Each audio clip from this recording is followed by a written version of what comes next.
Merci Jean-François. Et on est de retour. J'ai le plaisir d'avoir avec moi Pierre-Paul Bézile-Lacasse de Lacasse et Associés. Pierre-Paul qui revient de vacances, donc qui est en pleine forme et qui va nous parler statistiques. Bonjour Pierre-Paul.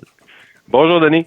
Hey, les statistiques pour 2023, les dernières sont sorties. C'est intéressant de voir ce qui se passe du côté du développement économique. On va en parler aujourd'hui.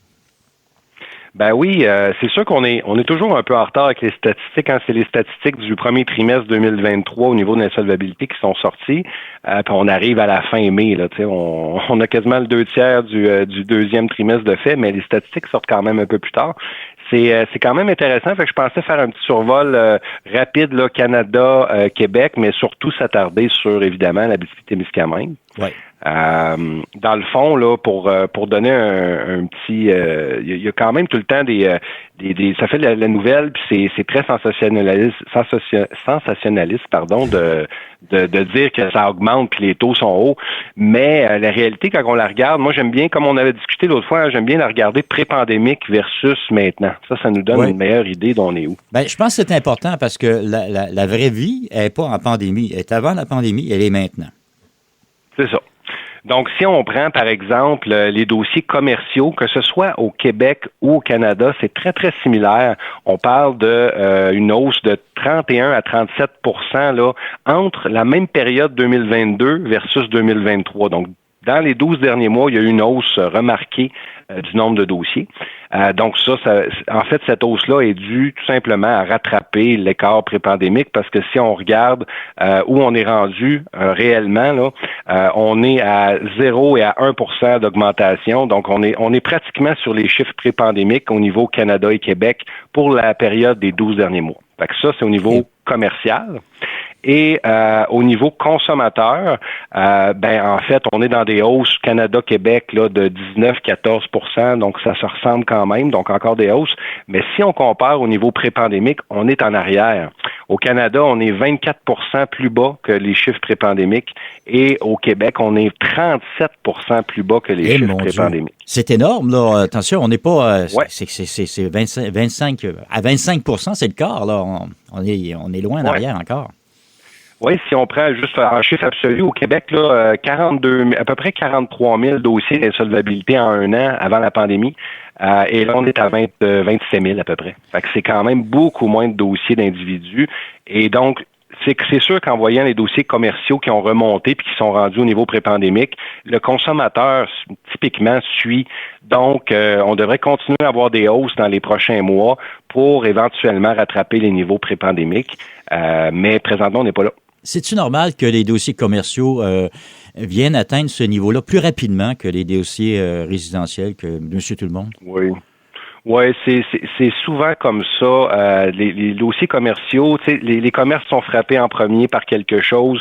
Ça a de l'impact sur l'économie, ça a de l'impact sur les individus. C'est pas toujours comme ça, mais c'est pas surprenant parce qu'on sait que les fermetures, ça a impacté en premier les entreprises parce que les individus ont quand même eu de l'argent qui est rentré. Les entreprises en ont eu de façon différente, mais c'était pas autant corrélé. Fait que tu sais, quand on regarde ce qui se passe là présentement, qu'on rattrape les chiffres pré-pandémiques, c'est que les avantages qui ont été donnés aux entreprises pendant la pandémie, l'argent qui a été donné, c'est essoufflé. Et moi, je vous dirais que les entreprises que je rencontre présentement, on le voit. Mais si on revient à l'Abitibi, on n'est pas encore dans ces chiffres-là. En Abitibi, là, si je prends le dossier commerciaux, on est encore 50% plus bas à peu près que les niveaux pré-pandémiques. Pour vous donner un chiffre, c'est sûr que c'est pas autant des gros chiffres en Abitibi, là. Avant la pandémie, on parlait du 32-36 dossiers par année commercial. Là, l'année passée, on était à 24. Cette année, on est à 17. Donc, c'est la moitié à peu près des dossiers qu'on avait avant la pandémie. Mais je vous dirais, pour mettre une petite bémol là-dessus, c'est sûr que présentement, les rencontres que j'en ai beaucoup plus que j'en ai rarement eu dans ma carrière. Et des dossiers commerciaux, c'est pas on vient voir un syndic puis on dépose une faillite. Hein. On essaye de redresser, on a des discussions, on évalue des possibilités. Fait que des fois, ça va s'étirer sur 6 mois, 1 an ou des fois même un peu plus. Fait que beaucoup de rencontres que j'ai présentement vont se traduire éventuellement dans des dossiers de fermeture pour certaines de ces entreprises-là. Il y a plusieurs de ces entreprises-là qui sont en train de fermer, mais qui structure les choses au niveau là, paperasse. Donc c'est sûr qu'il faut s'attendre à ce qu'en Abitibi, même si on est 50% plus bas que que les chiffres pré-pandémiques, que dans les prochains mois, ça continue d'augmenter. Parce que si on regarde encore les chiffres des 12 derniers mois, on a encore baissé. On était à 23 dossiers à la même période l'année passée par année. On est à 17 là, cette année. Ouais. Donc, ça l'avait encore baissé. Fait que faut s'attendre par contre à ce que ça remonte en Abitibi prochainement, puis je le vois dans mon bureau. Là. Donc, faut pas être surpris s'il y a plus de dossiers de faillite qui se déposent prochainement. La question que je me pose, parce que là, on parle de dossiers de faillite, mais on parle aussi de fermetures qui ne sont pas des faillites. Est-ce que, parce qu'on a un autre phénomène qui va jouer aussi, c'est qu'il y a beaucoup de commerçants qui vieillissent, qui s'en vont à leur retraite et qui n'ont pas de relève. Est-ce que ces choses-là font qu'en quelque part, nos fermetures vont être plus importantes en Abitibi-Témiscamingue?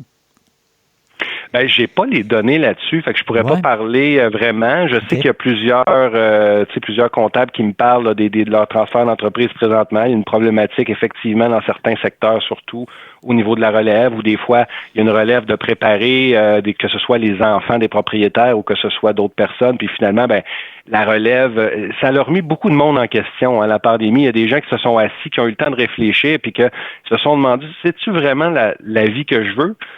Et dans beaucoup de cas, les gens sont dans un flow, on réfléchit pas trop, on avance, mais la pandémie a fait réfléchir beaucoup de personnes. Donc, il y a beaucoup de gens qui ont dit, minute, ça me tente-tu vraiment de prendre ce genre de risque-là, de travailler des 80 heures semaine pour aller gagner 30 000 $ par année?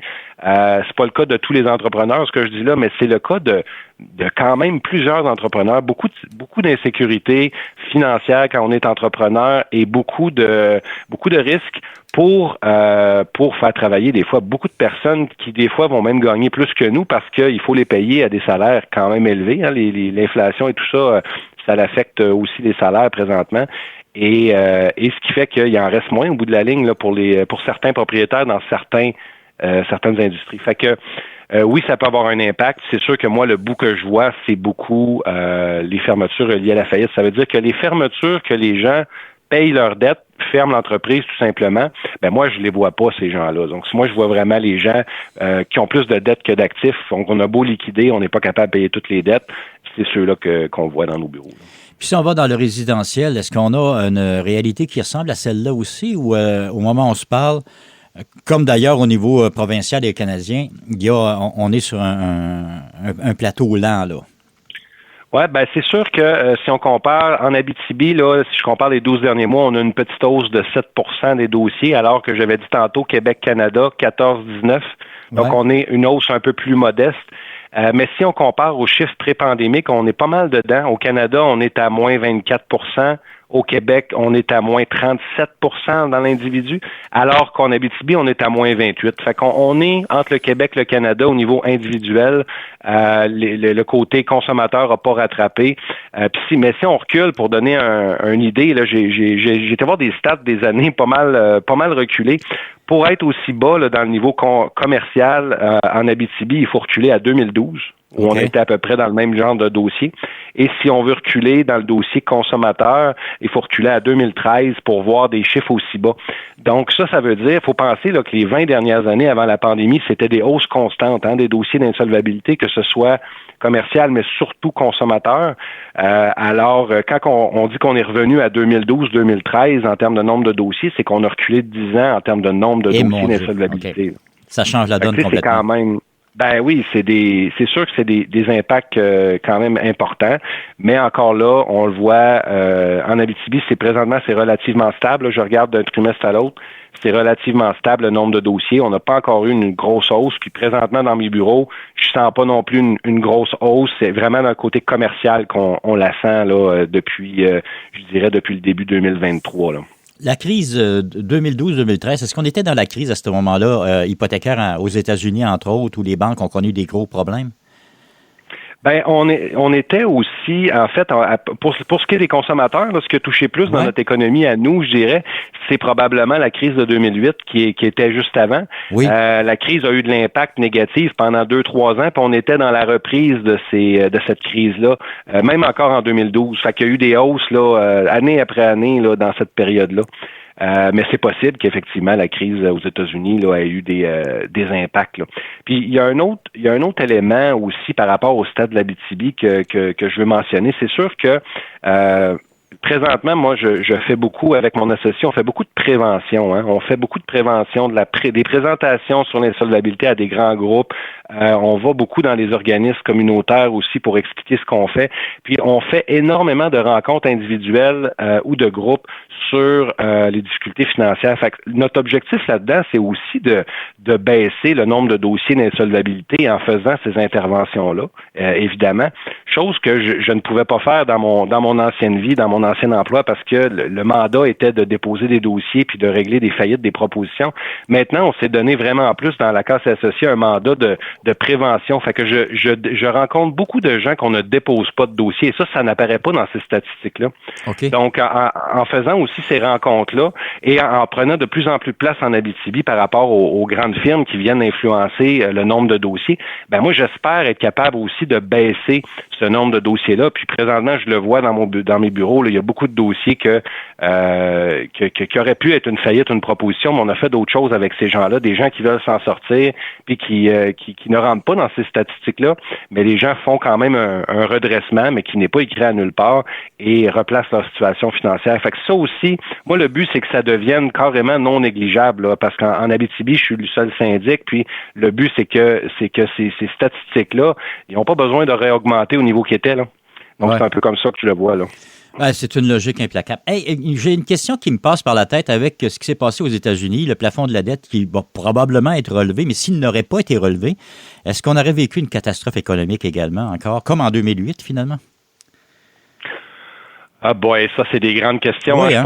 Je suis pas économiste, donc je serais bien mal placé, mais c'est sûr que toute la système de gestion de dette, que ce soit américain ou canadien, les choix qu'on fait a de l'impact sur les gens. Puis les Américains, ben c'est eux autres qui drivent les politiques, qui vont souvent avoir des impacts mondialement, là.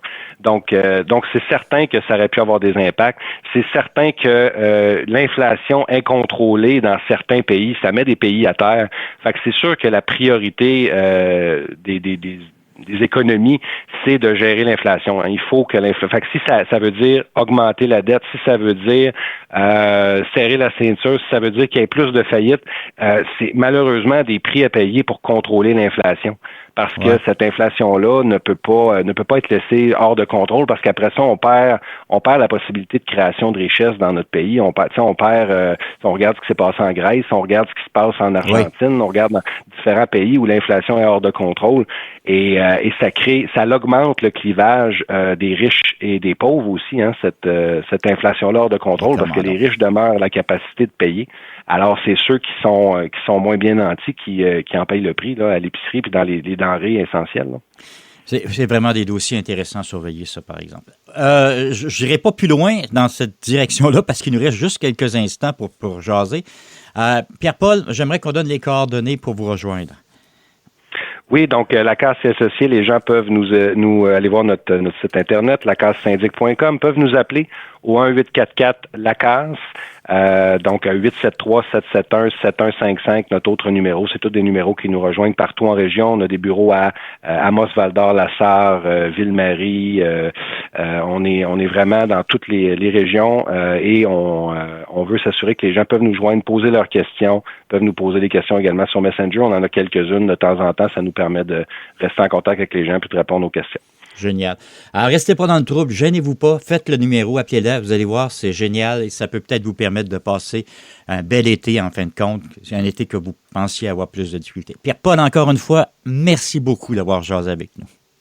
Merci, Denis.